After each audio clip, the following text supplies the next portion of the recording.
Good morning students. आज का हमारा विषय है शिक्षण के लक्ष्य एवं उद्देश्य। शिक्षण के लक्ष्य और उद्देश्य पढ़ने से पहले हम इनके उद्देश्य देख लेंगे कि शिक्षण के लक्ष्य और उद्देश्यों को पढ़ना क्यों आवश्यक है या इसके पढ़ने के क्या उद्देश्य हैं। लक्ष्य का क्षेत्र व्यापक होता है जबकि उद्देश्य का क्षेत्र सीमित होता है और लक्ष्य प्राप्ति करने में अधिक समय लगता है जबकि उद्देश्य की प्राप्ति जल्दी ही हो जाती है। और लक्ष्य में सीखने वालों को स्पष्ट शिक्षा निर्देश दिए जाते हैं जबकि उद्देश्य में निश्चित और स्पष्ट शिक्षा निर्देश दिए जाते हैं। लक्ष्य में आदर्शवादिता होती है, इसलिए इसे प्राप्त करना संभव है भी और नहीं भी, लेकिन उद्देश्य को प्राप्त किया जा सकता है क्योंकि उद्देश्य में व्यवहारिकता होती है। अब हम ये देखते हैं कि जो लक्ष्य है वो क्या है। लक्ष्य अपने लक्ष्य को स्पष्ट करने में मदद करने के लिए बड़ी एक तस्वीर पर विचार करें। वर्णन करने पर जब आप उस तक पहुंचेंगे तो कैसे हम दिखेंगे, कैसी दुनिया है, क्या अलग होगा, हमारे कई जो इस तरीके के लक्ष्य हैं वो हमें दिखाई देंगे और वहां पे पहुंचने के लिए हमें 5, 10, 20 कितने भी वर्ष लग सकते हैं। एक प्रभावी और प्रासंगिक संचार रणनीति के लिए अल्पविधि सोचें, एक लक्ष्य पर ध्यान केंद्रित करें जो 3 से 5 वर्षों में प्राप्त किया जा सकता है और अगले 12-18 महीनों में प्राप्त किए जा सकने वाले उद्देश्यों पर ध्यान केंद्रित किया जा सकता है। अब जो लक्ष्य है वो दूरगामी होते हैं। हम एक टीचर बनना चाहते हैं, लेकिन टीचर कब बनेंगे? जब हमारा पूरा इसके जो उद्देश्य पूरे करते हुए चलेंगे, तब हम उन उद्देश्यों, उन लक्ष्यों तक पहुंच पाएंगे। फिर उसके बाद जब हमारा लक्ष्य, आपका लक्ष्य विशिष्ट होना चाहिए, कुछ एक अ, अलग ही उसका लेके आपको लक्ष्य को चलना होगा। यह ठीक ठीक बताना चाहिए कि क्या होना चाहिए, कहाँ और कब और किसके साथ होना चाहिए। अब एक अच्छी तरह से तैयार किया गया जो लक्ष्य है, नियोजन उसकी प्रक्रिया को स्पष्ट दिशा देता है और आपकी जो परियोजना के फोकस को मापने योग्य तरीकों से बताता है, जैसे कि भूगोल, दर्शक और उसमें समय रेखा।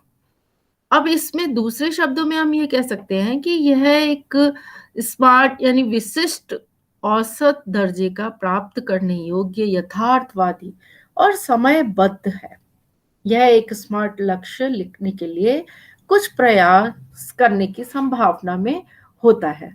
तो जो हमारा लक्ष्य है वो हमें पता होना चाहिए कि हमारा लक्ष्य क्या है। उसके आधार पर ही हम अपने कार्य को करते हैं। अब इसमें शिक्षण के जो लक्ष्य हैं वो हमारे किसी भी देश की उन्नति एवं जो अवनति है वहां की शिक्षा व्यवस्था पर निर्भर करती है। कोई भी देश ले लो, वहां की अगर उन्नति हो रही है या उन्नति नहीं हो पा रही है तो वो क्यों? क्योंकि देश के द्वारा ही देश के भावी नागरिकों का निर्माण होता है।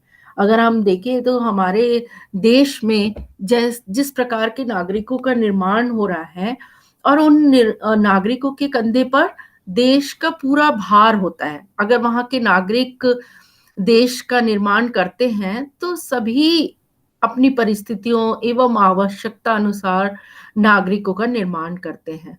देश की जैसी राजनीति, आर्थिक, सामाजिक समस्याएं होती हैं, उसी के अनुसार वहां की शिक्षा का लक्ष्य निर्धारित किया गया और जैसा शिक्षा का लक्ष्य होता है उसी के अनुसार शिक्षण के लक्ष्यों की व्यवस्था होती है। अतः स्पष्ट है कि शिक्षा की व्यवस्था शिक्षा के लक्ष्यों के अनुसार होती है। जब हम शिक्षा की बात करेंगे, अगर हम देखें कि हमारे जो देश में अगर सभी नागरिक, ज़्यादातर नागरिक इस प्रकार के हैं कि वो चोरी करना सीख रहे हैं या गलत आदतें सीख रहे हैं, तो हम ये कह सकेंगे कि इन लोगों को शिक्षा ही इस तरीके की दी जा रही है। तो शिक्षा जिस तरीके की होगी, जैसी शिक्षा की व्यवस्था होगी, उसी प्रकार के लक्ष्य नागरिक पूरे करेगा। अगर हम अच्छा नागरिक बनाना चाहते हैं, तो हमारे देश में अच्छी शिक्षा का प्रसार करेंगे, अच्छी राजनीतिक व्यवस्था होगी, आर्थिक तौर पर भी सभी अच्छे फल फूल रहे होंगे, सामाजिक व्यवस्थाएँ अच्छी होंगी, सब आपस में मिल-जुल कर काम कर रहे होंगे समाज में। तो यदि इस तरीके की व्यवस्था है, तो फिर हम कह सकते हैं कि जो हमारे देश का एक लक्ष्य लेके हम चल रहे हैं कि हमारे देश की उन्नति हो, सभी अच्छी तरह रहें, तो वो हमारा तभी पूरा हो सकेगा। तो किसके अनुसार हुआ? एक अच्छी शिक्षा व्यवस्था के अनुसार हमारा लक्ष्य पूरा हुआ।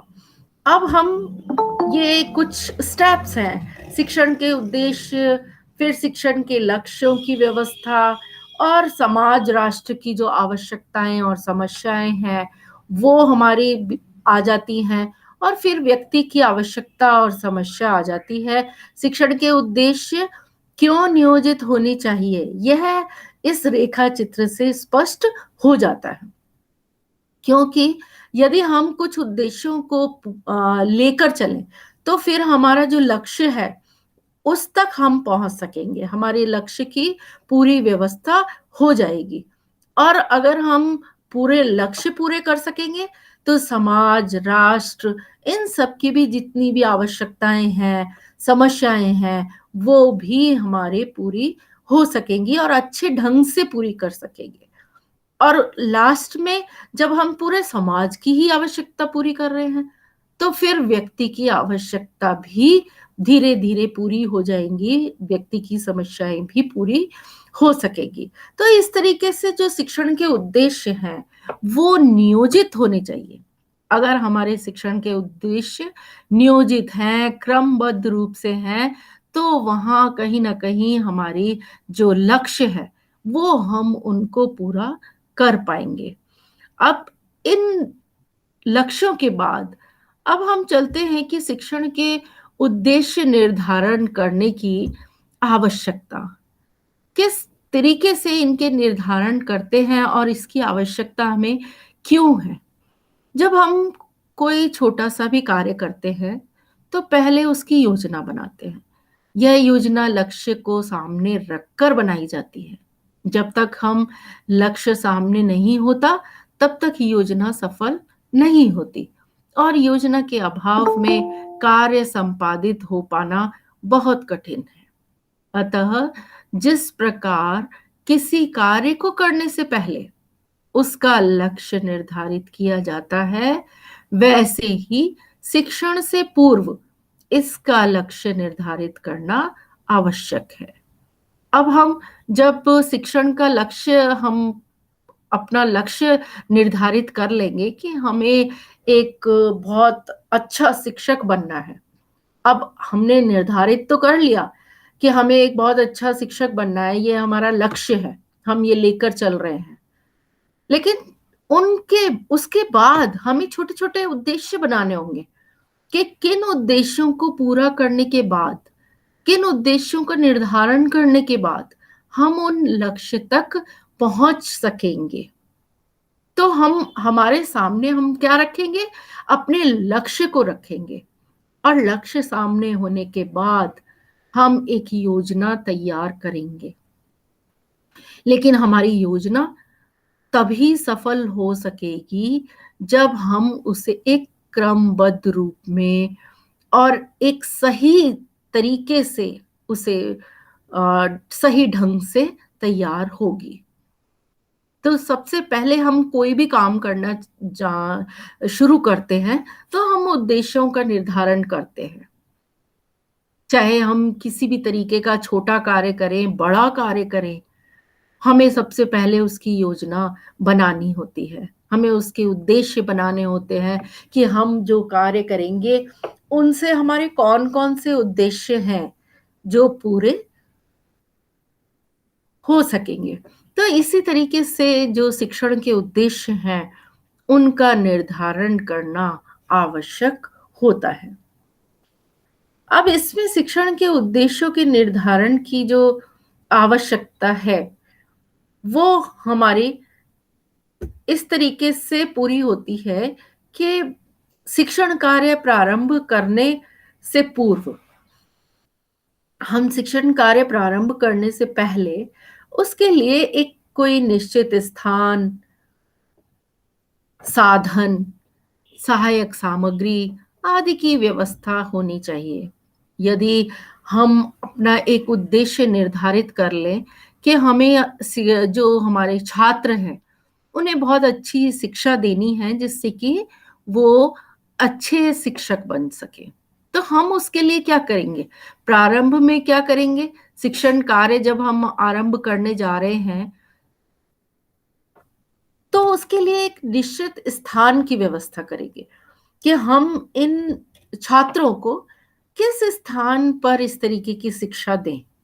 तो वो एक स्थान निर्धारित हो जाएगा। उसके बाद उनके साधन, किन-किन साधनों से हम उनको पढ़ाएँगे, उनको और अच्छी तरह इन चीज़ों को सिखाएँगे, तो वो साधन भी हमारे पास होने चाहिए।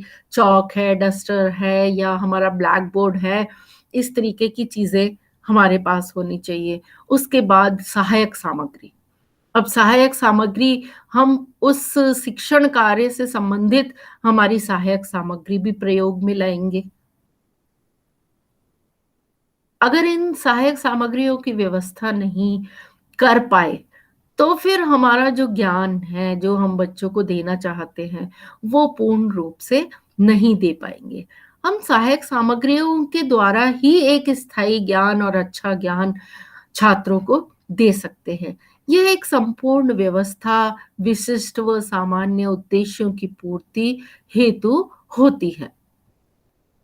तो जब ये संपूर्ण व्यवस्था एक अच्छी व्यवस्था के रूप में होगी, तो ही हम एक विशिष्ट उद्देश्य हैं या सामान्य उद्देश्य हैं, उनकी पूर्ति कर सकते हैं।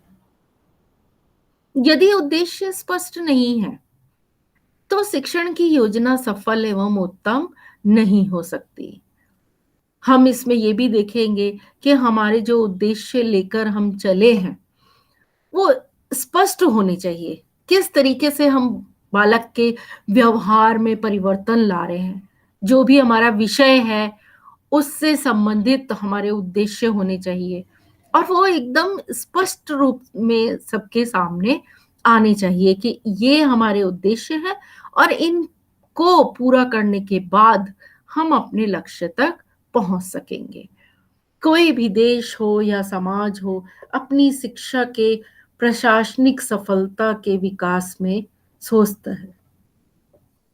तो हमारा प्रशासन, जब हम इसकी सफलता के बारे में सोचेंगे, तो फिर हमारा जो समाज है, वो एक अच्छा समाज बनकर रहेगा क्योंकि समाज में जब और व्यक्ति सारे मिलकर इन चीज़ों के बारे में सोचते हैं, तो हमारे समाज में एक विकास होता है और यदि हमारे समाज का विकास हो रहा है, तो फिर हमारे देश का भी विकास संभव है। तो इसीलिए यदि हमें देश का विकास करना है, तो समाज का विकास होगा, समाज के बाद शिक्षा के जो प्रशासनिक सफलता है, उसका भी विकास होगा और ये सोचना है कि कोई भी विद्यालय अपनी शिक्षण व्यवस्था के बारे में इस तरीके की चीज़ें सोच सकता है कि अगर हम एक अच्छी व्यवस्था रखेंगे, तो फिर आगे जो विकास है, वो पूरी तरीके से देश का ही विकास होगा। कोई भी अध्यापक अपनी शिक्षण की सफलता के विषय में जब भी सोचना चाहेगा, तो उसके सामने कसौटी के रूप में शिक्षण के लक्ष्य ही होंगे। और जब कोई अध्यापक अपने शिक्षण की सफलता और असफलता के विषय में जानना चाहता है, तो इसका ज्ञान शिक्षण के लक्ष्य की प्राप्ति और अप्राप्ति से होता है।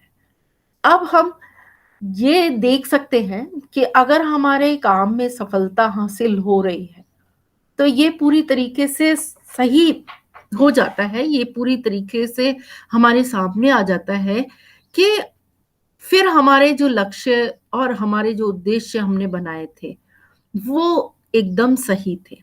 उनकी सफलता सामने आ जाती है।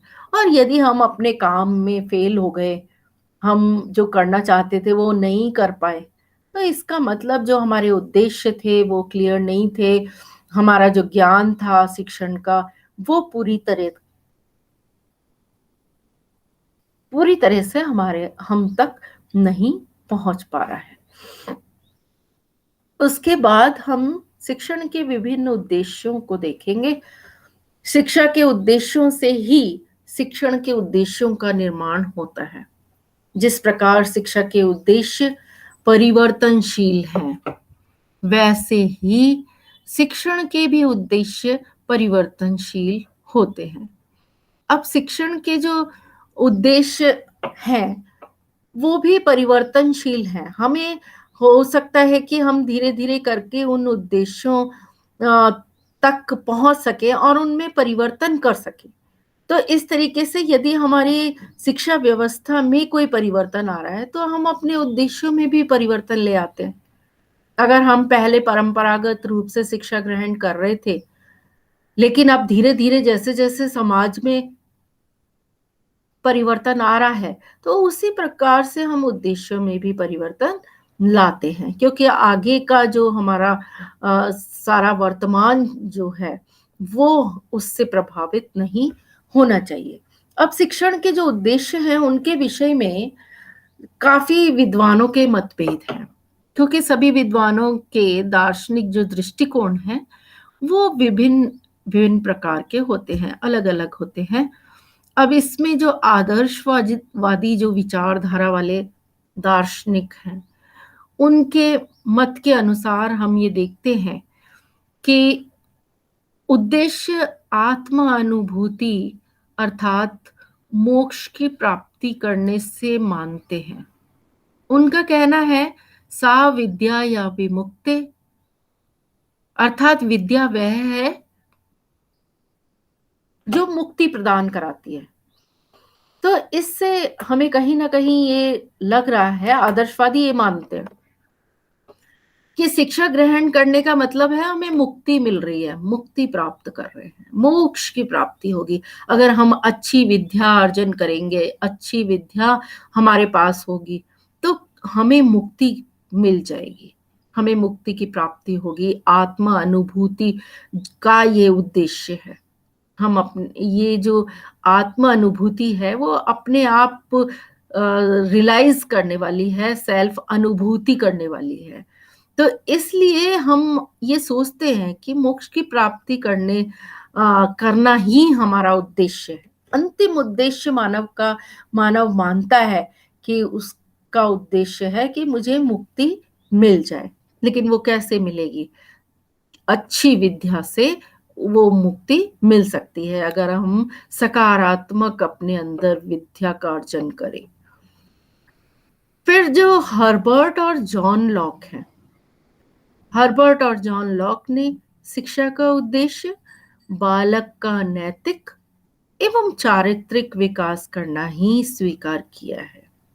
वो ये समझते थे कि जो बालक है वो नैतिक शिक्षा ग्रहण कर ले, जिससे कि वो एक अच्छा नागरिक बन सकेगा और चारित्रिक विकास हो जाए। तो ये तो सही है कि चरित्र ही सब कुछ है। वो मानते थे कि यदि हमारा करैक्टर खत्म हो गया तो समझो कि हम भी खत्म हो चुके हैं। तो इसलिए हर्बर्ट और जॉन लॉक ने कहा कि सबसे पहले शिक्षा का उद्देश्य ये मानना चाहिए कि हम बालक को नैतिक शिक्षा दें और उसका चारित्रिक विकास करें, तो ही हम स्वीकार कर सकते हैं कि हमने शिक्षा का उद्देश्य पूरा कर लिया है। अब स्पेंसर ने के अनुसार स्पेंसर ने कहा है कि एक ऐसे शिक्षा शास्त्री हैं, वो एक ऐसे शिक्षा शास्त्री थे जो संपूर्ण जीवन को ही शिक्षा मानते थे। अर्थात मनुष्य जन्म से लेकर मृत्यु तक जो भी सीखता है वह शिक्षा है, तथा उसे परिपक्व परिपक्व करना ही शिक्षण का उद्देश्य है। तो आप यहाँ देख रहे होंगे कि सभी की विचारधारा बिल्कुल अलग है। कोई मोक्ष मानता है विद्या को, कोई बालक के नैतिक और चारित्रिक विकास मान रहा है शिक्षा को। और यहाँ स्पेंसर ने ये कहा है कि ये जो शिक्षा है वो जीवन पर्यंत चलने वाली शिक्षा है। मनुष्य हमेशा कुछ ना कुछ सीखता ही रहता है अपने जीवन में, और उसी से वो एकदम परिपक्व बन पाता है। और जो हमारा शिक्षण का उद्देश्य है वो पूरा हो पाता है। हम सोचकर चल रहे हैं कि हमें इंजीनियर, डॉक्टर ये सब बनना है, लेकिन धीरे धीरे हम उन चीजों को, उन उद्देश्यों को पूरा करेंगे, तब हम जाकर अपने शिक्षण के उद्देश्य पूरे कर सकेंगे। तो हमारा जो शिक्षण का उद्देश्य है वो अलग अलग विचारकों ने अलग अलग ढंग से उसे माना है। अब नन नन एक के अनुसार, नन का मानना है कि शिक्षा का उद्देश्य बालक व व्यक्ति का विकास होना चाहिए। ये मानते हैं कि जब हमें शिक्षा प्राप्त हो जाती है तो वहां बालक का विकास होता है या किसी व्यक्ति का विकास हो रहा है। हमें ये मानकर चलना चाहिए कि एक इंडिविजुअल डेवलपमेंट हो रहा है। हम शिक्षा के जब किसी को शिक्षा देते हैं तो वहां एक व्यक्ति ही शिक्षित हो रहा है, उस व्यक्ति का ही विकास हो रहा है। तो हम ऐसे एक एक व्यक्ति को शिक्षा देते हुए चले जिससे हमारा पूरा समाज एक शिक्षित हो सकेगा। तो इनका मानना यही था, नन का, कि शिक्षा का उद्देश्य यही है कि बालक का या व्यक्ति का विकास हो सके, इंडिविजुअल डेवलपमेंट हो सके। ये चीज मानते थे कि एक एक व्यक्ति का यदि विकास हो गया तो इसका मतलब पूरे समाज का विकास संभव है। अब जॉन डीवी के अनुसार, जॉन डीवी का मानना है कि शिक्षण का उद्देश्य बालक का सामाजिक कल्याण, सामाजिक सेवा और अच्छी नागरिकता के गुण पैदा करना है।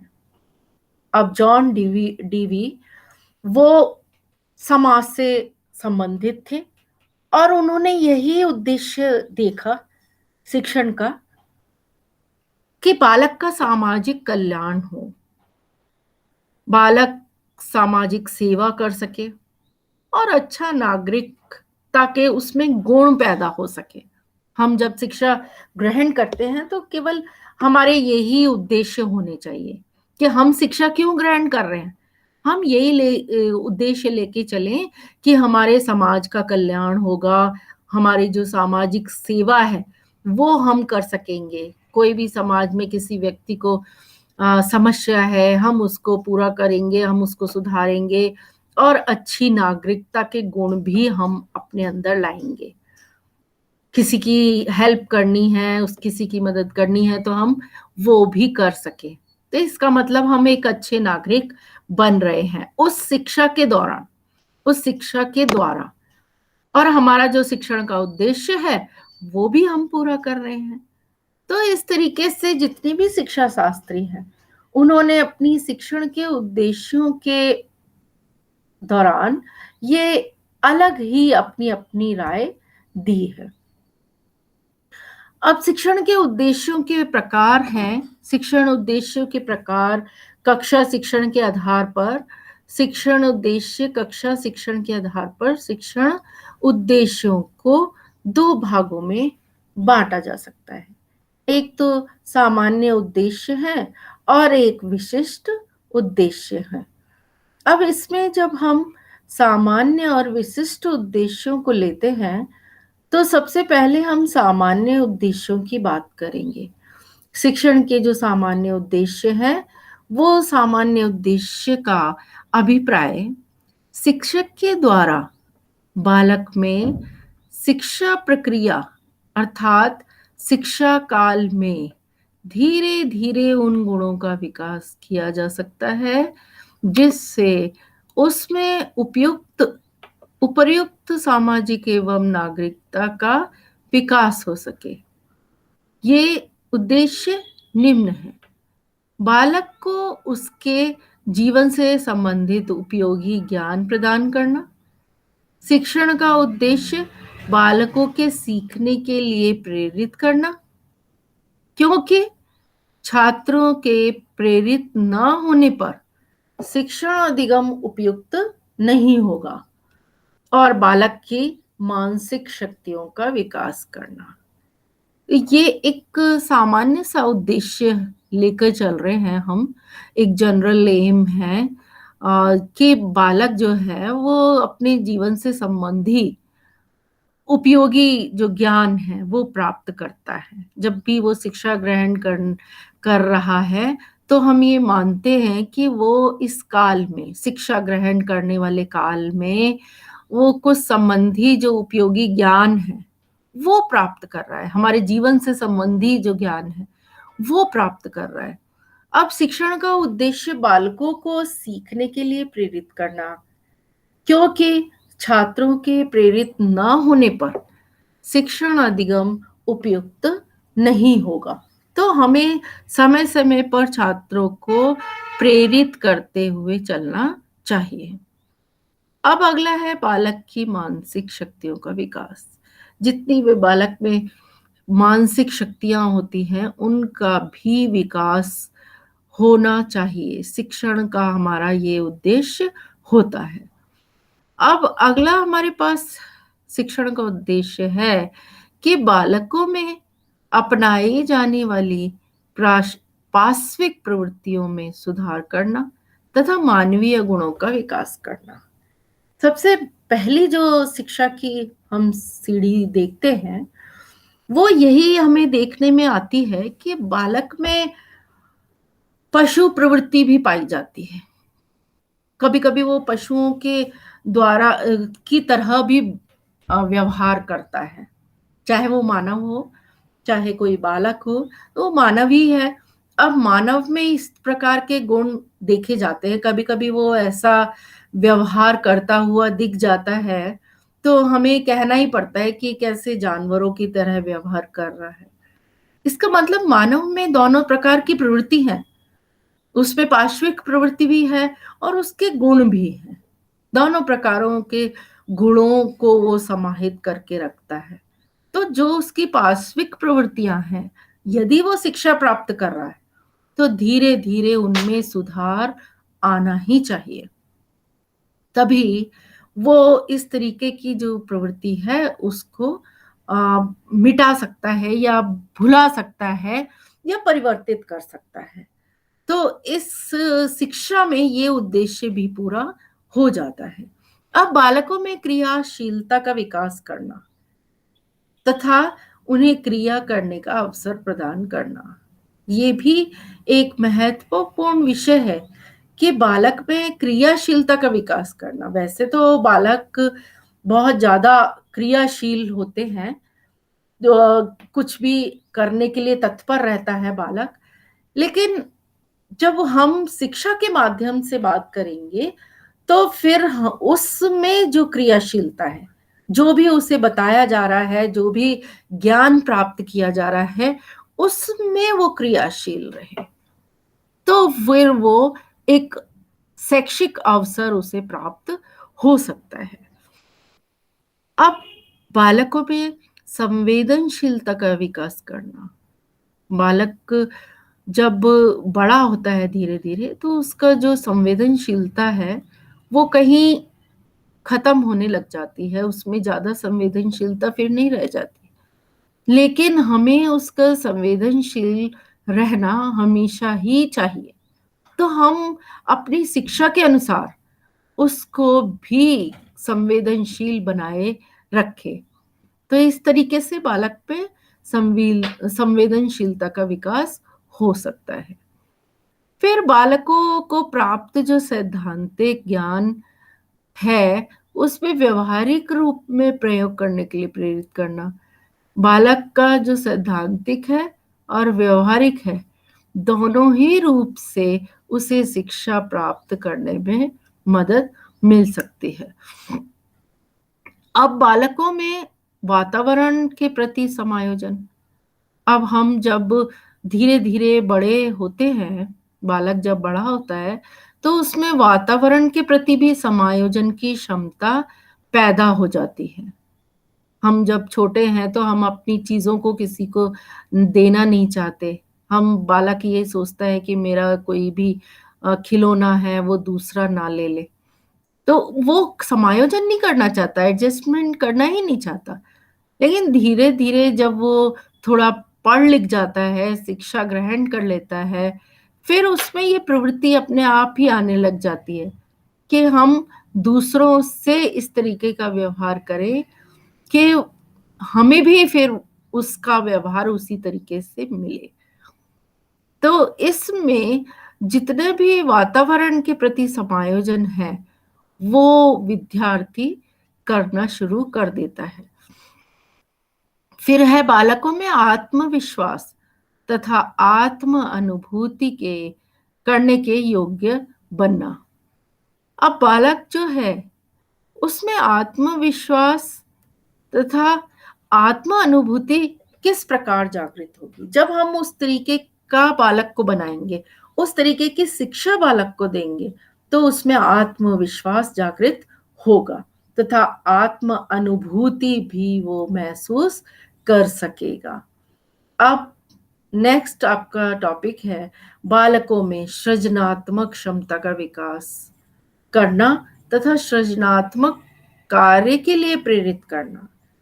अब जब हम सृजनात्मकता की बात करते हैं, तो हमें ये लगना चाहिए कि बालक कुछ सृजनात्मक क्षमता विकसित कर रहा है, और वो तभी करेगा जब शिक्षक नया कुछ करके उन्हें दिखाएंगे।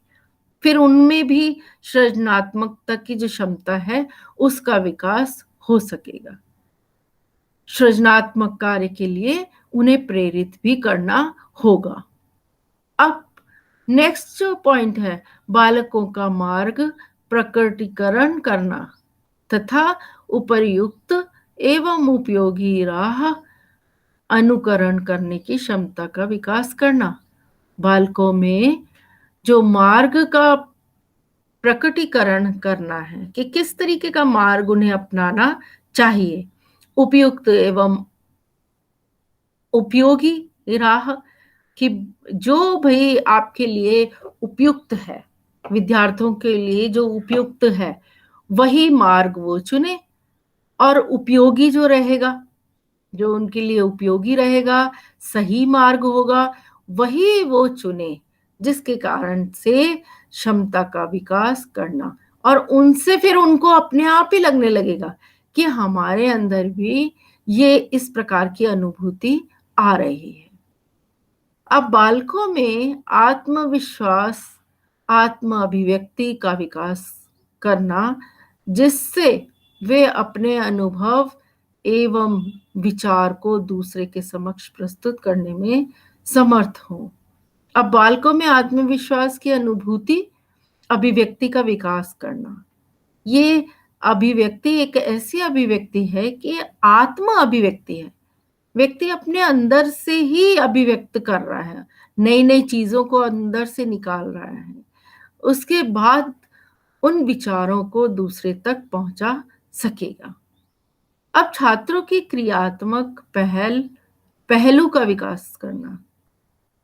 छात्र तब क्रियात्मक होंगे जब शिक्षक क्रियात्मक रूप से उन्हें सिखाएगा, पढ़ाएगा।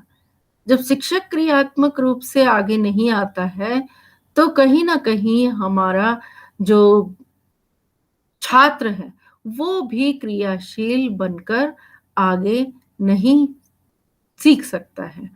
अब छात्रों की व्यक्तिक रुचि का विकास करना। छात्र जब समूह में सीखते हैं तो हमें पता नहीं चलता है कि किसने सीखा, किसने नहीं सीखा। तो व्यक्तिगत तौर पर भी सीखना आवश्यक है और अब हम सभी मिलकर इस काम को करेंगे तो पूर्ण रूप से उसमें सफल हो सकेंगे। अब छात्रों का जो व्यक्तिक पहलू करने विकास करना, उनकी एक रुचि होनी चाहिए कि छात्रों की जो व्यक्तिक रुचियाँ हैं, उनमें भी विकास होना चाहिए, तभी वो पूर्ण रूप से शिक्षा की रुचियों में भी विकास कर सकेगा, छात्रों को नवीन ज्ञान के रूप में प्रेरित कर सकेगा। तो शिक्षक का यह भी कर्तव्य होता है कि छात्रों को नवीन ज्ञान से जोड़े और उनको इस चीज़ के लिए प्रेरित करता रहे कि नवीन ज्ञान और पूर्वार्ध ज्ञान, कोई भी ज्ञान है, नवीन है, पुराना है, सभी ज्ञान एक महत्व अपना रखते हैं और हम जैसे-जैसे वर्तमान में आने लगते हैं, तो हम नवीन ज्ञान की ओर प्रेरित होते हैं। अगला विषय हमारा आता है शिक्षण के विशिष्ट उद्देश्य। अब यहाँ हम विशिष्ट उद्देश्यों की बात करेंगे ब्लूम के अनुसार। ब्लूम के अनुसार शिक्षण के उद्देश्य, ब्लूम ने शिक्षण उद्देश्यों का विभाज्य करते हुए 3 विभागों में विभाजित किया है, ज्ञानात्मक, भावात्मक और क्रियात्मक। शिक्षा में इनके उद्देश्यों का व्यापक क्षेत्र हो जाता है तथा शिक्षण में इन्हीं उद्देश्यों का प्रचलन विद्यार्थी वर्तमान में करता रहता है। अब इन्हीं उद्देश्यों का प्रचलन वर्तमान में हो भी रहा है। तो आप जो उद्देश्य के निर्माण हेतु जो सुझाव हैं, वो सुझाव इस प्रकार से दिए जा रहे हैं। फर्स्ट है, प्रत्येक विषय की प्रकृति भिन्न होती है, यानी कि विषय अलग-अलग प्रकार के होते हैं तथा विषयों में हम उद्देश्य में अलग-अलग प्रकार होते हैं, जैसे सामाजिक, वाणिज्य, विज्ञान के शिक्षण ज्ञानात्मक तथा भाषा शिक्षण में क्रियात्मक पक्ष का महत्व होता है। अब जैसे-जैसे बालक बड़ा होता है, समाज में आता है, तो उसे विभिन्न प्रकार के विषयों को लेकर आगे बढ़ना होता है। तो इसी विषय में हम क्रियात्मक पक्ष का जब महत्व देखते हैं, तो जो व्यक्ति पूरी रात शिक्षा का अध्ययन कर रहा है, तो भाषा शिक्षण में उसका क्रियात्मक जो महत्व है, वो उसमें दिखाई हमें देगा। ज्ञानात्मक पक्ष हमारा सामने आएगा। तो समाज की जो सांस्कृतिक, आर्थिक एवं राजनीतिक जो परिस्थितियाँ हैं, उनमें भी ध्यान रखकर शिक्षण उद्देश्य निर्मित किए जाएँ, तो वो ज़्यादा हितकर होंगे। क्योंकि हमारी संस्कृति के बारे में भी हमें जानकारी मिलेगी, आर्थिक जो हमारा अ, स्टेटस चल रहा है, आर्थिक जो हमारी क्षमताएँ चल रही हैं, वो भी हमारे सामने आएँगी, राजनीतिक परिस्थितियाँ भी हमारे सामने आएँगी। तो इन सब उद्देश्यों को बालक पूरा कर सकेगा। तो जो शिक्षक है, उसका सबसे पहले यही कर्तव्य है कि समाज से रिलेटेड वो ज्ञान दे, विभिन्न विषय हैं, उनसे संबंधित ज्ञान प्राप्त करे और आर्थिक, राजनीतिक, अन्य विभिन्न प्रकार के जो विषय हैं, उनसे संबंधित बच्चों के उद्देश्य जो हैं शिक्षण के, वो भी पूरे किए जाएँ। अब छात्रों के विकास क्रम तथा विभिन्न स्तरों को ध्यान में रखकर शिक्षण उद्देश्य निर्मित किए जाने चाहिए और एक ही पाठ्य वस्तु को विभिन्न स्तरों पर शिक्षण में कार्य किया जाता है क्योंकि प्रत्येक स्तर पर आवश्यकताएं एवं क्षमताएं अलग होती हैं। तो जिस जगह जिस पाठ्य वस्तु के दौरान शिक्षा ग्रहण करवाई जा रही है, वहाँ उसी पाठ्य वस्तु की शिक्षा दी जा सकती है। तो अलग-अलग विभिन्न स्तरों पर अलग-अलग प्रकार की शिक्षा देना ज़रूरी है, आवश्यकताएँ हैं उसकी और उनमें क्षमताएँ लाना भी आवश्यक हो जाता है। अब जो ब्लूम के अनुसार है, ब्लूम के अनुसार शिक्षण उद्देश्यों के प्रकार। ब्लूम के ने जो शिक्षण उद्देश्य बनाए हैं, वो 3 प्रकार से बनाए हैं। ज्ञानात्मक मेन जो है वो 3 प्रकार के उद्देश्य दिए गए हैं, ज्ञानात्मक, भावात्मक और क्रियात्मक उद्देश्य। अब हम यहाँ इन उद्देश्यों की जब बात करते हैं, तो हमारे जो ज्ञानात्मक उद्देश्य हैं, उनका हम विवरण देखें, तो हम ये देख सकते हैं कि जो ज्ञानात्मक पक्ष है, उसका वर्गीकरण किस आधार पर हमें करने के लिए मिल रहा है। हमें ज्ञानात्मक पक्ष में नॉलेज, हमारा ज्ञान बढ़ रहा है, बोध, हमारी जानकारी उस चीज़ के प्रति बढ़ रही है। प्रयोग, हम उसमें उन विषय में प्रयोग करके अपना ज्ञान बढ़ा सकते हैं। विश्लेषण करना, एनालिसिस करना, कोई एक वस्तु है, उसको हम विभिन्न प्रकार से, अलग-अलग प्रकार से सीख सकते हैं। संश्लेषण, हम अलग-अलग वस्तुओं को एक करके, उन्हें मेन क्या बात है, उसको सीख सकते हैं। और फिर मूल्यांकन, और फिर अंत में हम उसका मूल्यांकन भी कर सकते हैं। तो ज्ञात हमें 2 चीज़ों से हो सकता है। मेन जो चीज़ है वो ज्ञानात्मक में 2 पक्ष हमारे सामने आते हैं। एक तो ज्ञानात्मक पक्ष में हमारा आता है आत्म आत्म अभिव्यक्ति, हम आत्म अभिव्यक्ति करें, और एक आत्म अभिव्यक्ति में प्रत्यय स्मरण और प्रत्यभिज्ञान। हम जो प्रत्यय स्मरण कर रहे हैं, वो हम चीज़ों को याद कर रहे हैं।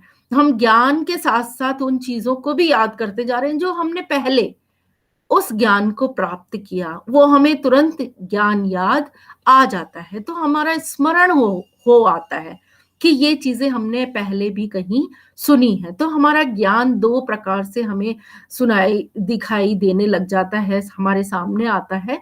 एक तो हम प्रत्यय स्मरण करते हैं, उसके बाद प्रत्यभिज्ञान, उसका हमें ज्ञान हो जाता है। स्मरण के साथ-साथ ज्ञान संभव हो जाता है। तो इसी प्रकार से जो हमारा ज्ञान है, वो हमारे सामने आता है। तो ज्ञानात्मक पक्ष हमारा यहाँ हमें पूर्ण रूप से दिखाई देने लगता है। अब जब हम भावात्मक पक्ष की बात करते हैं, भावात्मक पक्ष में भी बहुत सारी हमारे चीज़ें हैं जो हम देखते हैं कि भावात्मक में ग्रहण करना। सबसे पहले जो भी शिक्षक हमें सिखा रहा है, तो वो हम ग्रहण करते हैं, हमारे लिए वो नया है, सब कुछ हमारे लिए नया टॉपिक है, नया प्रकरण हमारे सामने आ रहा है, तो हम उसे ग्रहण करें, रिसीविंग करें और फिर अनुक्रिया करें। उसपे अपना रिस्पॉन्स करें कि हाँ, हमें समझ में आ रहा है या नहीं आ रहा है, तो हम शिक्षक के समक्ष अपने भाव प्रकट करें। फिर उसमें उनके द्वारा हम किस प्रकार से उन चीज़ों को सीख रहे हैं, अनुमूलन कर रहे हैं, वो हमारे अंदर जो चीज़ें आ रही हैं, वो भी भाव हमारे अंदर आने चाहिए। फिर विचारना, जो भी हमारा विषय है, प्रकरण है, उसके बारे में हमें सोचना भी, ये भी हमारे अंदर एक गुण आ जाता है। जब हम भाव पक्ष की बात करते हैं, तो कोई हमारे टॉपिक से रिलेटेड हम कुछ और भी विचार कर सकते हैं। और व्यवस्था, फिर हम उसको ऑर्गेनाइज़ करें कि इस टॉपिक को हम किस तरीके से क्रमबद्ध रूप में नियोजित करें, ताकि हम उसके निष्कर्ष तक पहुँच पाएँगे। और अंत में इसमें होता है चरित्र निर्माण। अब चरित्र निर्माण एक बहुत अधिक महत्वपूर्ण चीज़ है, तो भावात्मक पक्ष में हम इस पक्ष को नहीं भूल सकते, और चरित्र निर्माण सबसे ज़्यादा इम्पोर्टेंट है। यहाँ शिक्षक का चरित्र भी इम्पोर्टेंट है और बालक का चरित्र भी इम्पोर्टेंट है। तो हमारे जो चरित्र का निर्माण है, उसका विकास भी हम शिक्षण उद्देश्यों के दौरान ही कर लेते हैं, और ये हमारा भाव पक्ष में आ जाता है। अब जो अंतिम जो हमारा पक्ष था, मनोगत्यात्मक साइकोमोटर डोमेन कहा जाता है, जिसे उसमें उद्दीपन परिवर्तन, हम किस तरीके से परिवर्तन लाते हैं, आगे जो हम देख रहे हैं, शिक्षक को देख रहे हैं, वो किस तरीके से हमें ज्ञान प्राप्त करा रहा है और उसका हमारे अंदर चेंजेस भी आ रहे हैं, हमारे परिवर्तन भी हो रहा है। और कार्य करना, जिस तरीके से वो हमें क्रियात्मक रूप से चीज़ों को बताता जा रहा है, तो बालक भी उन चीज़ों को अपने अंदर लाए, अपने उद्देश्यों को पूरा करे और वो भी उस तरीके से कार्यों को करना शुरू करे। और नियंत्रण, हम उस समय उस नियंत्रण को भी, कंट्रोल को भी अपने अंदर लाएँ कि जब हमारा ज्ञान हमें दिया जा रहा है, तो उस ज्ञान को सीख कर हम उसे समझें और इस तरीके से विचार-विमर्श करें कि हमें उस ज्ञान का पूरा लाभ मिल सके। अपने अंदर इस तरीके का एक कंट्रोल, एक स्थिरता न वो आनी चाहिए। फिर समायोजन, जब हमने पूरी तरीके से सारा ज्ञान प्राप्त कर लिया है, तो अब हम इस ज्ञान के द्वारा समायोजन बिठा सकते हैं। यदि हम कक्षा में एक-दूसरे से समायोजन नहीं बिठा पा रहे हैं, तो इसका मतलब हमारा जो शिक्षा का उद्देश्य था, वो पूरा नहीं हुआ। हमें शिक्षा इसलिए भी दी जाती है कि हम दूसरों के साथ समाज में समायोजन कर सकें। और फिर है स्वाभाविककरण, हमारा जो स्वभाव है, अगर वो इस तरीके का स्वभाव है, कटु स्वभाव है, क्रोधी स्वभाव है, तो उसमें भी कहीं न कहीं परिवर्तन आ ही जाना चाहिए।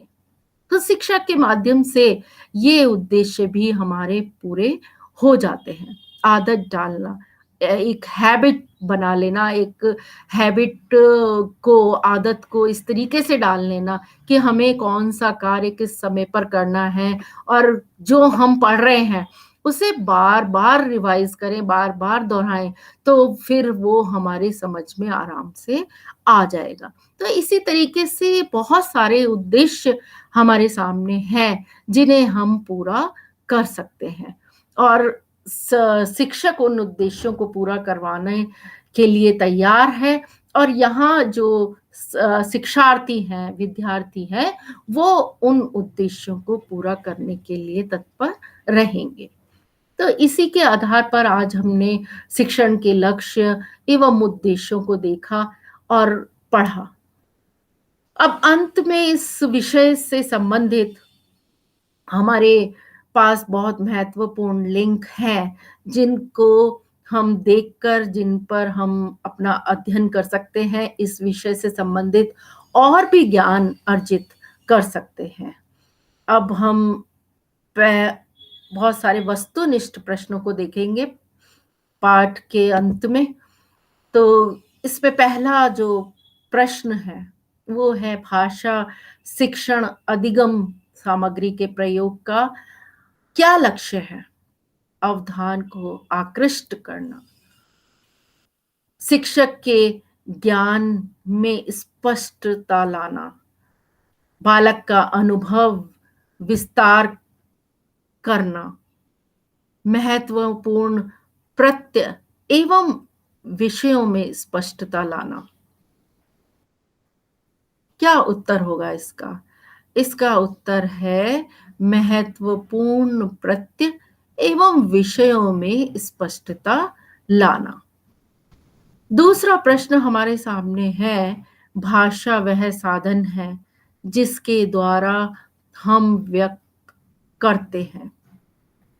किस चीज को व्यक्त करते हैं? भाषा के माध्यम से आस्था को, कर्तव्यों को, विचारों को, इनमें से कोई नहीं।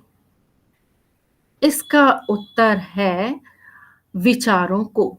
हम विचारों को प्रकट करते हैं, विचारों को व्यक्त करते हैं भाषा के माध्यम से।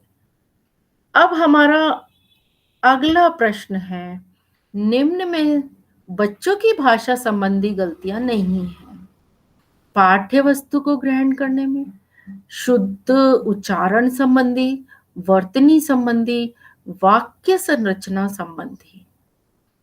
तो इसमें जो हमारा उत्तर है वो है पाठ्य वस्तु को ग्रहण करने में जो निम भा बच्चे हैं, वो भाषा संबंधी गलतियाँ नहीं करते। अब भाषा अगला प्रश्न हमारे सामने है, भाषा अधिगम में किन छात्रों को कठिनाई नहीं होती? जिनके अभिभावक शिक्षित होते हैं, जिनमें आत्मविश्वास की कमी है, जिनका मानसिक स्वास्थ्य ठीक हो, जिनकी पारिवारिक स्थिति ठीक हो। तो इसका उत्तर होगा जिनके अभिभावक शिक्षित हों। जिनके अभिभावक शिक्षित होते हैं, उन्हें भाषा का जो अधिगम करने में वो कठिनाइयाँ नहीं होती हैं।